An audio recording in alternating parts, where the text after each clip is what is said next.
মৃত্যুর 3 সপ্তাহ পূর্বে 16 সেপ্টেম্বর 2024 অধ্যাপক বি চৌধুরী, মেজর অবসরপ্রাপ্ত আব্দুল মান্নান এবং আমাকে ডেকে কেমন বিকল্প ধারা দেখতে চেয়েছিলেন সে সম্পর্কে বিশদ আলোচনা করেন অধ্যাপক বি চৌধুরী।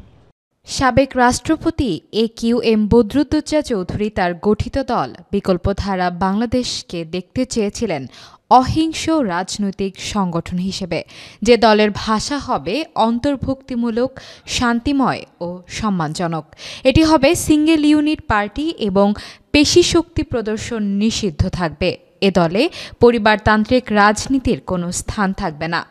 বিকল্পধারাকে কেমন দেখতে চেয়েছিলেন তা জানিয়ে মৃত্যুর আগে 9 দফা নির্দেশনা প্রদান করে যান তিনি। বিকল্পধারার সর্বস্তরের নেতাকর্মীদের প্রতি তার শেষ 9 দফা নির্দেশনা প্রদান করেন। মঙ্গলবার 24 ডিসেম্বর সকাল 11:30টায় এক সংবাদ সম্মেলনের আয়োজন করে দলটি।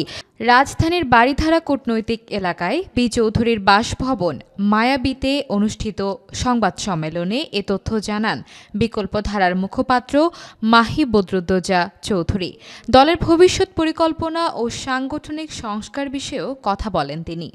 ক, বিকল্পধারা হবে সিঙ্গেল ইউনিট পার্টি। খ, ব্যক্তিতান্ত্রিক নেতৃত্বের ঊর্ধ্বে উঠে বিকল্পধারায় সমন্বিত ও যৌথ নেতৃত্ব প্রতিষ্ঠা করতে হবে। গ, বিকল্পধারাকে কর্মসূচি ভিত্তিক সংগঠন হিসেবে গড়ে তুলতে হবে। গত 4 অক্টোবর দিবাগত রাত 3:15টার দিকে চিকিৎসাধীন অবস্থায় মারা যান বি চৌধুরী।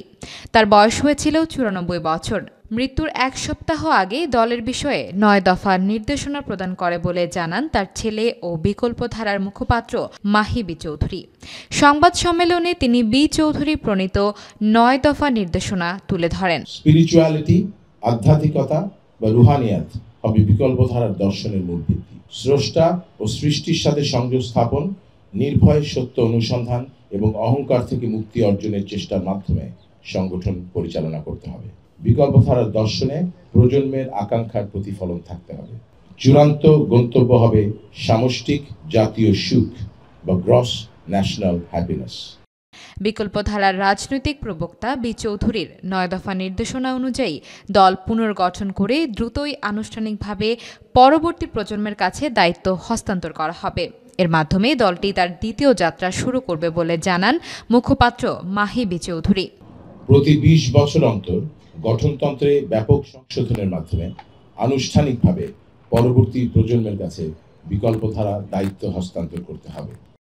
গত 23 সেপ্টেম্বর বিকল্পধারা বাংলাদেশের জাতীয় নির্বাহী কমিটি সহ জেলা, উপজেলা, মহানগর ও অন্যান্য কমিটি বিলুপ্ত ঘোষণা করা হয়। নির্বাহী কমিটি বিলুপ্ত করার পর একটি জাতীয় কমিটি গঠনের সিদ্ধান্ত নেওয়া হয়েছিল। 2004 থেকে 2024 পর্যন্ত এই প্রথম 20 বছরে অর্জিত সকল সাফল্যের কৃতিত্ব বিকল্পধারার বিভিন্ন পর্যায়ের নেতাকর্মীদের, আর দলের সকল ব্যর্থতার দায় প্রতিষ্ঠাকালীন সময় থেকে অদ্যাবধি বিকল্পধারার মুখপাত্র হিসেবে শুধুমাত্র আমার। শান্তির বার্তা নিয়ে এগিয়ে যাবে বিকল্পধারা ইনশাআল্লাহ। দেশবাসীর কাছে আমার আবারও বিনীত আহ্বান, এবার শান্তিকে একটি সুযোগ দিন। Please give peace a chance.